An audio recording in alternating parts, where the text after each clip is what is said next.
Salut à vous les apnéistes. Bon alors vous m'avez manqué, alors je vous refais une petite vidéo. Et cette fois-ci, on va parler de la gestion des émotions. Pourquoi la gestion de nos émotions est importante en apnée et en quoi ça peut affecter notre apnée, le résultat de notre apnée. Et je vais vous donner aussi quelques clés à ce niveau-là. Alors, tout d'abord, il faut savoir que nos émotions vont énormément affecter le résultat de notre apnée et comment celle-ci va se dérouler. Alors, pour vous expliquer, en fait, les émotions vont influer sur le corps dans presque son intégralité. Et si on veut mieux comprendre cela, pourquoi ça influe sur notre corps, mais cela va influer principalement, souvent, sur la génération de nos hormones et sur notre système nerveux sympathique et notre système nerveux parasympathique. En fait, comment ça fonctionne ? Eh bien, lorsque l'on a des émotions, notamment par exemple le stress, l'anxiété, les angoisses, la colère, toutes ces émotions-là vont stimuler la production d'adrénaline et le système nerveux dit sympathique. Donc lorsque l'on ressent ce type d'émotion que je ressens moi-même, que vous ressentez sûrement lorsque vous êtes en apnée, par exemple, on commence à sentir des sensations désagréables, on commence un petit peu à se stresser. Est-ce que je vais arriver au bout? Est-ce que je vais réussir l'exercice? Pourquoi je ressens ces tensions, etc. Toutes ces émotions-là vont affecter le système nerveux dit sympathique. Le système nerveux sympathique, en fait, c'est lié à tous ces états émotionnels dont je vous parle et qui vont permettre au corps de réagir à toutes ces situations, tout un tas de situations, en régulant tout un tas de processus dans le corps. Lorsque l'on va stimuler le système nerveux sympathique par la génération de ces émotions-là, donc on va libérer tout un tas d'hormones, ce système-là, vous pouvez voir sur le schéma, là, cela va affecter un certain nombre de nos organes.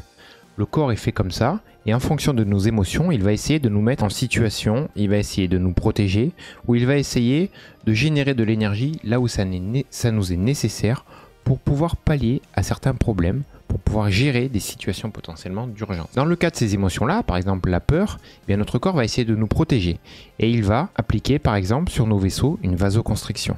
On va avoir une montée d'adrénaline, on va avoir des afflux sanguins dans les membres de fuite, les bras, les jambes, pour éviter pour que l'on puisse s'enfuir justement, que l'on puisse courir, que l'on puisse éventuellement se défendre.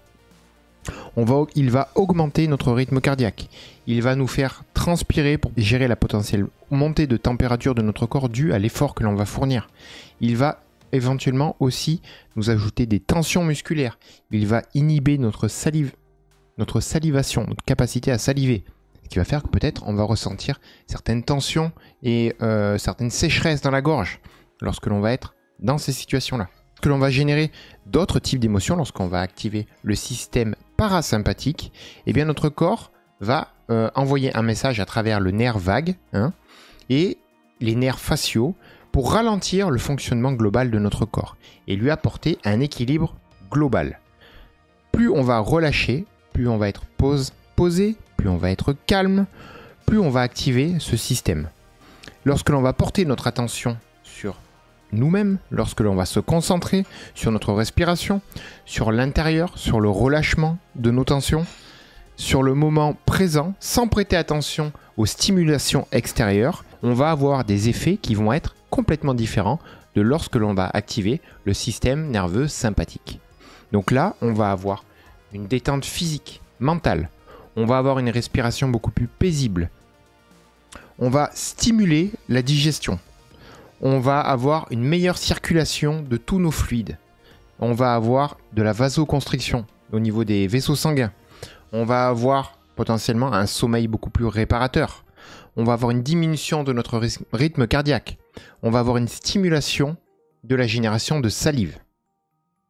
Et donc, voilà, vous l'aurez compris, le contrôle de ces émotions, et donc par cela, eh bien, le contrôle de notre cerveau et de ce qu'il va dire à notre corps, influe sur notre forme, sur la positivité, sur également la performance, et on va pouvoir faire par exemple un parallèle avec la médecine, avec la possibilité de guérir de par le fait d'être positif, qui est un facteur très très très important, puisque en étant positif, en ayant de bonnes émotions, on va contrôler notre cerveau pour générer de bonnes hormones, pour pouvoir générer aussi des messages dans les organes qui nous sont nécessaires pour avoir un ressenti beaucoup plus équilibré.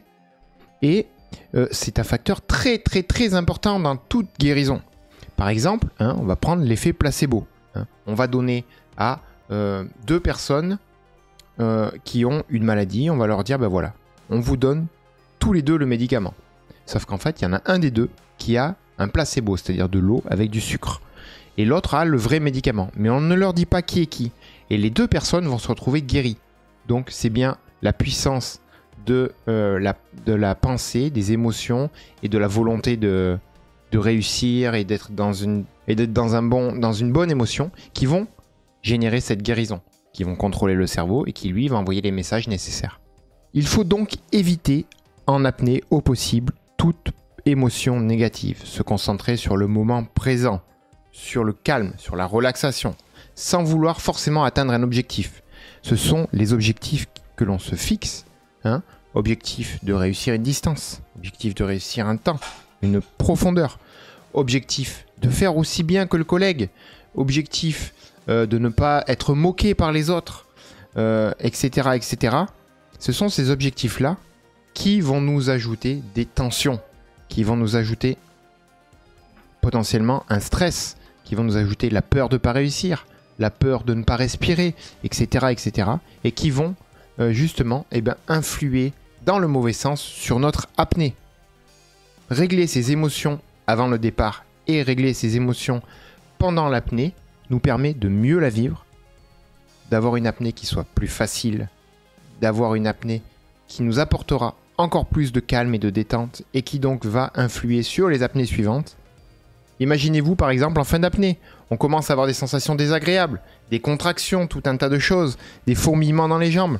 On ne se sent pas à l'aise avec la situation et du coup on commence à avoir peur en se disant « je ne vais pas arriver à finir mon exercice ». Eh bien, on va perdre notre concentration, on va avoir un petit peu d'angoisse, de panique. Et avec la peur de ne pas réussir notre objectif, cela va nous générer encore plus de problématiques. On va avoir tous les symptômes que je vous ai décrits tout à l'heure qui vont venir s'appliquer et qui vont nous empêcher de réussir notre apnée parce que justement, on aura eu peur de ne pas la réussir, parce qu'on n'aura pas réussi à contrôler nos émotions. Malheureusement, ce que je vous dis, c'est plus facile à dire qu'à faire. Et c'est un combat quotidien, mais qu'il va falloir que l'on réussisse à maîtriser au niveau de l'apnée, si l'on veut pouvoir prendre du plaisir, si l'on veut pouvoir se détendre de par notre pratique, on va devoir maîtriser ces émotions-là. Et plus on va arriver à les maîtriser, plus on va arriver à se débrancher de tout cela et du monde extérieur lorsque l'on pratique, plus nos apnées vont être faciles, plus nos apnées vont être agréables et plus on va finalement atteindre les objectifs que l'on avait décidé de ne pas se fixer. Voilà, j'espère que ce petit topo sur les émotions vous aura plu. N'hésitez pas à me parler en commentaire s'il y a des choses que vous n'avez pas comprises, des questions ou des sujets que vous voulez qu'on traite. Je vous dis à la prochaine. Ciao les apnéistes!